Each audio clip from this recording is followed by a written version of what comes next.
Eh bien bonjour à toutes et à tous, ravi de vous retrouver pour une nouvelle vidéo du jeu Discover Terres Inconnues dont j'avais fait le double déballage assez récemment, que vous retrouverez en haut à droite de cet écran.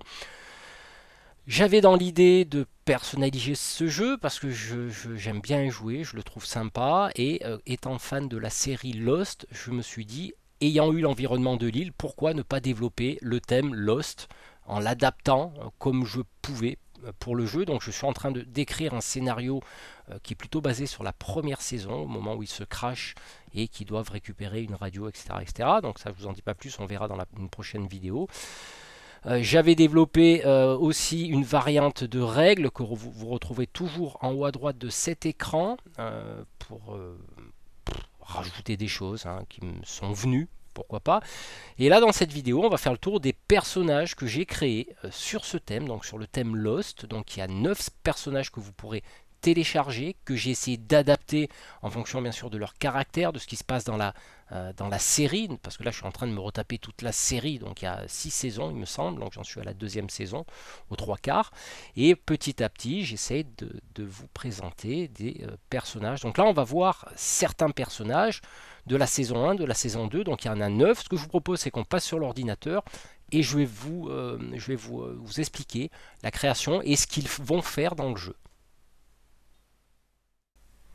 Allez, avant de commencer, d'aller sur l'île mystérieuse de Lost, je tiens à remercier axelblog.fr, donc le site qui m'a permis de récupérer toutes les illustrations. C'est un artiste qui a fait ça, donc il a repris les personnages principaux de la série. Alors, ce que je vous propose de faire pour commencer, c'est le premier personnage qui est le personnage central de la série, qui est Jack Shepard.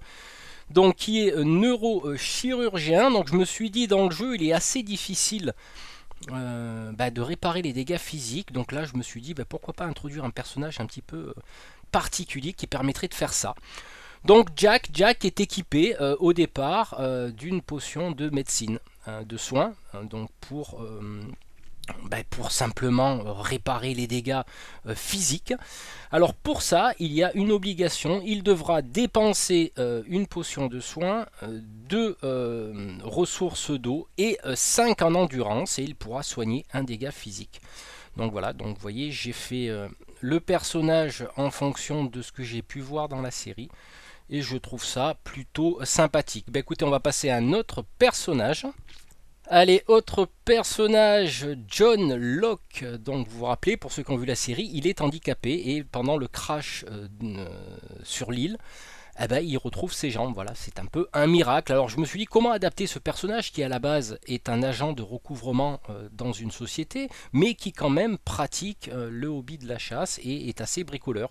Donc pour cela, j'ai essayé d'inventer cette règle. Donc hobby chasse, lorsqu'il tue un animal, il gagne une ressource de nourriture ou une peau supplémentaire au choix, c'est-à-dire qu'il devra voir s'il récolte de la nourriture crue ou une peau lorsqu'il tue un animal. Donc ça sera le bonus. Et pour le bricolage, lorsqu'il veut construire un projet, il pourra compléter par n'importe quelle ressource suivante, soit une trouvaille, soit du bois, soit de la pierre, pour réussir son projet. Écoutez, on passe à un autre personnage. Allez, un des personnages que j'aime bien de la série, qui est Saïd Jarrah, donc qui est un ancien militaire, donc spécialisé pour faire parler les gens, on va dire ça comme ça. Donc j'ai eu dans l'idée de créer 2 règles pour Saïd. Donc le renseignement. Donc quand Saïd tue un adversaire humain, donc en combat, juste avant sa mort, il peut le questionner entre parenthèses. Donc voilà, il va un peu le torturer. Pour 2 endurance, 2 points d'endurance, il révèle une tuile de son choix non explorée et ensuite il va la remettre face cachée. Ça veut dire qu'en gros, il le torture, il le flingue et il va regarder une tuile, voir ce qu'il y a sur une tuile non explorée. C'est le renseignement qu'il a eu de la part de cet ennemi. Et ensuite, il va la remettre face cachée. Voilà, ça c'est une règle qui me semble plutôt pas mal. Alors, deuxième compétence, c'est l'électronique. Donc, pour toute carte projet ou action liée à la réparation et à la construction électronique, s'il possède un pion trouvaille, il peut défausser et remplacer deux des ressources demandées pour sa conception ou sa réparation. Donc, c'est une particularité qu'il a. Donc, c'est un personnage qui est quand même relativement fort. Voilà, à tester. Allez, maintenant on va s'intéresser à James Ford dit Sawyer, donc qui lui est un arnaqueur. Alors, j'avais planché sur l'idée, je sais que si je me base sur la série, il a toujours des trucs planqués à droite à gauche, donc là c'est un peu particulier. Donc il a une planque, donc pour 2 en endurance, il faut mettre un pion trouvaille sur une case ou une case adjacente à l'endroit du plateau où il se situe. Cela symbolise sa planque. Alors vous pouvez la remplacer par un autre pion, pas obligé de mettre un pion de trouvaille. Il pourra y stocker jusqu'à 10 ressources, hors la nourriture crue, qui est périssable bien sûr. Personne d'autre n'aura le droit de se servir sans son autorisation. Donc ça sera une combinaison entre joueurs, hein, si vous voulez faire des échanges. Donc n'importe quel joueur qui arrive sur cette case, il veut piquer les affaires de Sawyer, bah, il ne saura pas où elle se situe, même s'il est sur la même case, parce que c'est une planque. Voilà. Il peut déposer, échanger, prendre n'importe quelle ressource hors nourriture crue pour une action, à condition qu'il soit adjacent ou sur sa case de la planque. Il n'a le droit qu'à une planque par partie.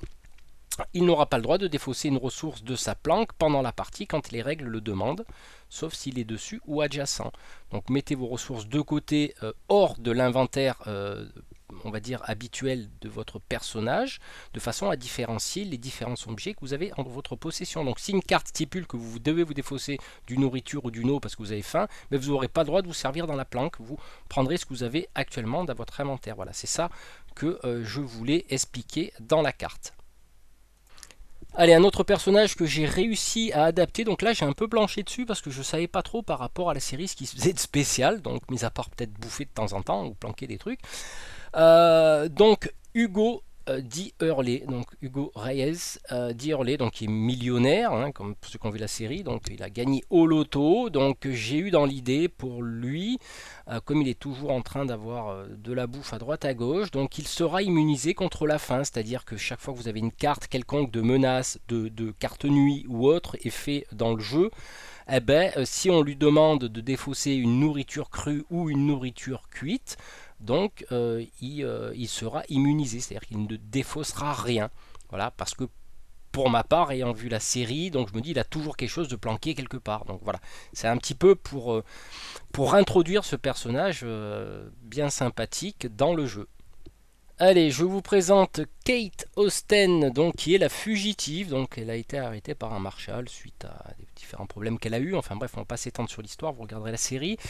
Donc là, j'ai un peu planché là-dessus aussi. Je ne savais pas trop comment l'introduire. Et comme je sais qu'elle est manipulatrice, je me suis dit pourquoi pas lui introduire cette règle donc avant un combat. C'est-à-dire quand un adversaire se déplace pour la combattre, eh ben, elle a la capacité de manipulation, c'est-à-dire elle peut décider gratuitement d'échapper à son ou ses adversaires jusqu'à 2 cases maximum.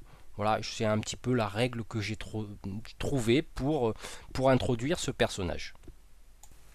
Allez, on va regarder le personnage de Jin Soo-kwang qui est un homme de main, donc c'est un Coréen qui a atterri sur l'île avec sa femme Sun qu'on verra tout à l'heure. Par contre, il a la particularité d'être issu d'un milieu de pêcheurs, donc dans les séries, il pêche pas trop mal, on va dire. Donc là, j'ai inventé 2 règles particulières. Donc, pêcheur sur n'importe quel point d'eau où il se trouve et qu'il n'y a pas de ressources de poissons, comme on peut le voir sur l'île. Il peut pour 2 points d'endurance gagner une nourriture, mais seulement une fois par journée. Ça veut dire qu'un point d'eau quelconque qui ne contient pas la nourriture poisson, comme une oasis, comme n'importe quoi, hein, peu importe, il peut donc récolter de la nourriture. Alors, par contre, la particularité, c'est sur n'importe quel point d'eau où se trouve Jin et qu'il y a la ressource, cette fois-ci poisson, il obtient le double de cette ressource. Ça veut dire que si, admettons, quand il va pêcher et qu'on retourne le pion en ressources et qu'il y a 2 nourritures, eh ben là, il en gagnera 4. Donc c'est la particularité de Jin. Allez, un des personnages importants de la série qui survit, je crois, jusque dans la saison 6. Hein, je pense je suis en train de tout me retaper, donc je me rappelle plus bien. Donc c'est Sun Kwon, qui est la femme de Jin, donc qui est une femme au foyer. Et dans la série, elle aime bien cultiver le potager. Elle a une connaissance des plantes, voilà, pour manger, pour guérir, etc. Donc je lui dis pourquoi pas introduire cette connaissance de plantes. Donc là, en l'occurrence, pour une ressource de bois et d'eau. En les combinant, elle peut concocter au choix, une nourriture crue, symbolisée peut-être par de la salade, peut-être des champignons, peu importe, ou éventuellement une potion de médecine. Alors là, il y a peut-être un combo à faire avec Jack, pourquoi pas, ou éventuellement un poison. Voilà, là, ça peut être intéressant d'utiliser aussi ce personnage avec un combo avec Jack. Moi, je trouve que ça peut être pas mal du tout. Enfin, vous testerez, vous me ferez un retour si vous désirez. Allez, j'avais envie d'introduire aussi le personnage de Monsieur Echo, donc qui est un prêtre. Alors, il n'a pas toujours été prêtre, parce que dans la série, il était trafiquant de drogue, enfin, il faisait pas mal de trucs comme ça. Bon, bref, il y a toute une histoire. Mais il se balade toujours avec un bâton. Donc, je me suis dit, bah, pourquoi pas adapter une règle par rapport à un bâton. Alors, j'ai pas envie de créer de carte bâton spécifique, mais j'avais envie de dire par exemple que si Monsieur Echo utilise comme arme un bâton, une lance ou toute arme de corps à corps qui a un rapport avec le bois, et qui est construite en partie avec du bois lors d'un combat, eh ben, il peut rajouter +1 à son jet sur le D12, en plus du bonus octroyé par l'arme qu'il utilise. S'il utilise un bâton qui amène un bonus, je dis des bêtises, hein, mais je ne m'en rappelle plus de tête, +1 en combat, ben là, ça lui fera +2. Voilà, c'est une façon d'introduire cette règle par rapport à ce bâton. Alors il y a aussi ce personnage, Charlie, ancienne vedette de rock. Je n'ai pas trouvé de règle hein, parce qu'il fait un peu tout et n'importe quoi. Bon, il se drogue, enfin j'ai trouvé qu'il servait peut-être pas à grand chose. Donc si vous avez une idée, n'hésitez pas à me la soumettre. Quoi qu'il en soit, je regarderai là les autres saisons. Je suis en train de regarder les saisons de Lost, donc je vais voir s'il y a d'autres personnages qui sortent du lot, comme Ana Lucia par exemple, qui est un des personnages. Il y a Desmond aussi qui peut jouer un rôle, mais je ne m'en rappelle plus bien. Bah écoutez, ce que je vous propose de faire en attendant tout ça, on va conclure cette vidéo. Donc voilà, c'est ainsi que se termine cette vidéo. J'espère qu'elle vous aura plu. N'hésitez pas à télécharger le fichier PDF que j'ai mis dans la description de cette vidéo. Testez les personnages, faites-moi un retour. Je sais qu'il y a des chaînes qui m'ont aidé à tester notamment les variantes de règles. Je pense à Friedrich von Moriarty qui a publié une vidéo des variantes de règles que j'ai fait. Donc je te remercie Fred, c'est super sympa d'avoir joué le jeu. Donc là, bah, écoutez, dans la continuité, essayez de tester ces persos, voir s'ils ne sont pas trop puissants, s'ils sont... Voilà, si un petit retour serait sympa sur ces persos. Ben, nous, on va se retrouver très bientôt. J'ai d'autres jeux à présenter en collaboration avec Age et Asmodee, notamment Unearth et Nyctophobia. C'est un jeu un peu particulier, donc on regardera tout ça. Donc en attendant, j'espère que vous avez passé de bonnes fêtes. Je vous souhaite une bonne fin d'année à tous et puis on se retrouve l'année prochaine pour une nouvelle vidéo. Allez, ciao ciao.